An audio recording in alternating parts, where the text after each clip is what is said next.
Olá pessoal, tudo bem com vocês? Mais um vídeo aí que nós estamos falando de vetores, tá? E nesse vídeo eu vou tratar para vocês o que é uma base, tá? Bom, base, basicamente, se eu tenho um grupo de vetores que são LI, são linearmente independentes, eles podem constituir uma base.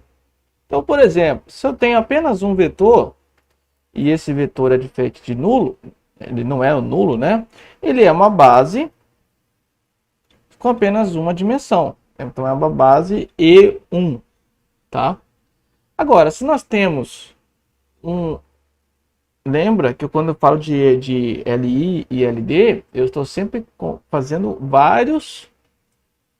sempre é um grupo de vetores, né? Ou apenas um, mas não necessariamente um vetor vai ser sempre LI ou LD, a não ser que ele crie uma base. É isso que eu estou querendo fazer aqui para vocês, tá, ok? Estou falando de uma sequência de vetores. Então, se eu tiver dois vetores e esses vetores não forem paralelos, você não poder escrever um em função do outro, eles também vão fazer uma base, mas vão fazer uma base, um plano, né? Que eu falo que é uma base de dimensão 2, E2. E se nós tivermos três vetores, um V1, V2, V3, não coplanares, eles também não são paralelos um com o outro, a gente vai fazer uma base de dimensão E3, ok? Por que eu falo que eles não são coplanares? Porque é lógico que se eles três estão no mesmo plano, automaticamente o terceiro eu vou poder escrever em função dos outros dois. Então ele deixa de ser LI, tá bom? Bom, uma base que a gente costuma muito ver, que é a base, inclusive, de boa parte dos estudos que a gente vai tratar no nosso curso, é a base ortogonal canônica, tá? Ou simplesmente base ortogonal. Bom, essa base ortogonal, ela é formada logicamente por três vetores, que aqui eu vou chamar de I, de J. Não, por que eu coloquei sem acento assim, né, gente? São vetores. I, J, K, tá? Eu nem preciso falar que eles já são LI, porque para se formar base precisam ser LI. E eu vou tratar, para formar a base, eu vou tratar do versor deles, tá? Ou seja, o que estou querendo dizer com isso? Que todos eles vão ter norma 1, tá? E, como ela é ortogonal, logicamente, todos eles entre si são perpendiculares aqui, tá? Tem o perpendicularismo. Então, o I é perpendicular com o J e com o K, que eu vou escrever agora. O J é com o I e com o K, e o K é com o I e com o J. É basicamente isso. É aquela famosa base que a gente está acostumado a ver, que é em três dimensões, tá? É essa mesmo. Eu vou colocar IJK, ok? Gente, uma característica importante dessa base é que ela é uma base ordenada. O que isso quer dizer? Quer dizer que no caso, se eu coloquei que a base é IJK, qualquer vetor que está nessa base, ele automaticamente vai ser, se eu pegar um grupo e comparar ele com os outros, ele vai ser dependente desses outros três vetores. Ele vai poder ser escrito como sendo um conjunto de coeficientes vezes esses vetores aqui. Então ele vai ser, aqui no meu exemplo, um AI mais um BJ, tá? Esse A, B e C que eu vou colocar, eles vão representar como se fossem múltiplos desse vetor, desses três vetores, que já são unitários, tá? É quase como se fosse, por exemplo, o nosso espaço x, y, z é uma base ortogonal. E como nas coordenadas desse espaço, vocês sabem que faz diferença se você colocar o y e o x, vocês mudarem de lugar, não é? Por quê? Porque na base faz sim diferença a ordem, tá? Então, comumente, vocês poderão ver, por exemplo, se aqui eu chamei de uma base E, vamos supor que essa base é uma base E, tá? Então, comumente vocês poderão ver assim. Esses são os valores na base E. Só que se não tiverem várias bases, forem todos os vetores do nosso exercício, que é o que a maioria vai ocorrer, for do mesma base, você não precisa nem colocar o E. Quem for ver já entende-se que é todo mundo aquelas coordenadas ali, tá? É por isso que às vezes você vai ver um vetor, por exemplo, um vetor 5, 1 e 4.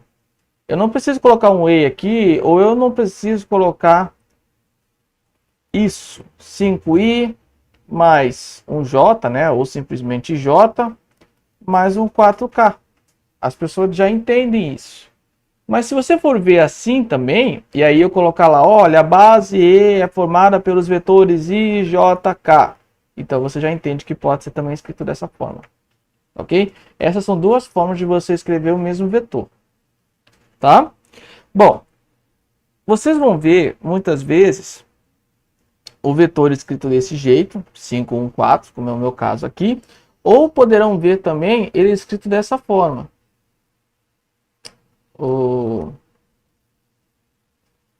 É a mesma coisa, tá? Esse primeiro vai representar a primeira coordenada, o do meio a segunda e a de baixo vai representar a terceira coordenada, tá? Vocês também poderão ver ele dessa forma, A, B e C. Tá, ok? E como que eu faço as operações nessas bases? Bom, se eu tiver, por exemplo, imagine que eu tenho um vetor 1 formado por A, B e C, e eu tenho um vetor 2 formado por, aqui eu vou colocar A1, B1 e C1 e A2, B2 e C2, tá? A soma deles, V1 mais V2, é normal. Graças a Deus essa parte é bem tranquila.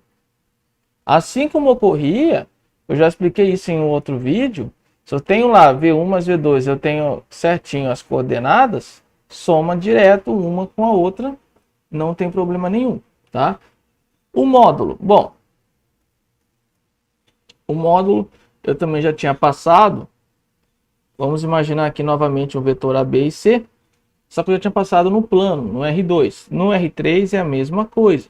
Turma, eu não sei por que aqui deu bug aqui no meio do vídeo e cortou, tá? Mas o módulo vai ser a mesma coisa que no R2, beleza? Agora acompanhem comigo, gente. Eu vou fazer um exemplo bem próximo da nossa realidade com a base x, y, z.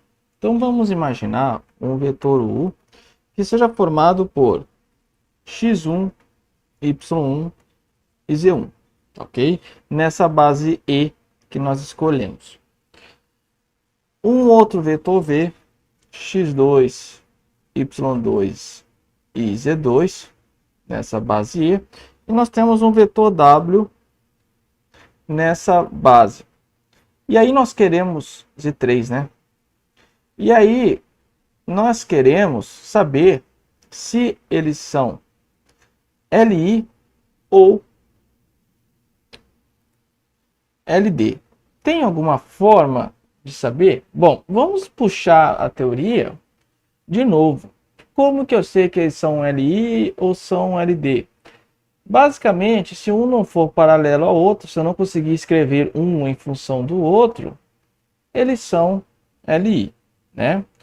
Em outras palavras, se eu tenho três linhas, então, ó, X, ó, isso aqui é lá de geometria analítica, né? Mas o curso tem um pouco disso, então vocês não vão sofrer tanto.